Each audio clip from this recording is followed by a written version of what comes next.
అక్క ఏమొచ్చింది ఇవాళ పార్సల్ వచ్చింది అనమాట. ఏం పార్సల్? ఫస్ట్ ఏంటి అవి? గాజులు అమ్ములు వాళ్ళ కోసం. ఎంత బాగున్నాయి, చాలా బాగున్నాయి. ఆగ్రా ఎవరు పంపించారు? పండు పంపించింది అనమాట పిల్లల కోసం. అప్పుడే మీకు పంపించింది. ఇంతకు ముందు అయితే వీడియోలో చెప్పినా కదా, మా గాజులు పంపించింది పండు సిస్టర్, మా మీద ప్రేమతోటి పంపించింది అని చెప్పినా కదా.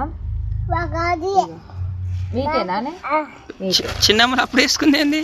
అప్పుడే వేసుకుంది. చిన్న సైజ్ వేసుకోరా, చిన్న గాజులు వేసుకో. ఇది చెల్లి నాకైతే చీర పిన్నులు కావాలని చెప్పిన, నా కోసం అయితే అంటే చేసి పంపించింది అనమాట. ఎంత బాగున్నాయి చూడండి. వాళ్ళ ఫోన్ నెంబర్ అయితే మీది ఇస్తే ఒకసారి వాళ్ళకైతే కాంటాక్ట్ కాండి. ఓకేనా ఫ్రెండ్స్? మరి ఛానల్ ఉంది, ఇన్స్టా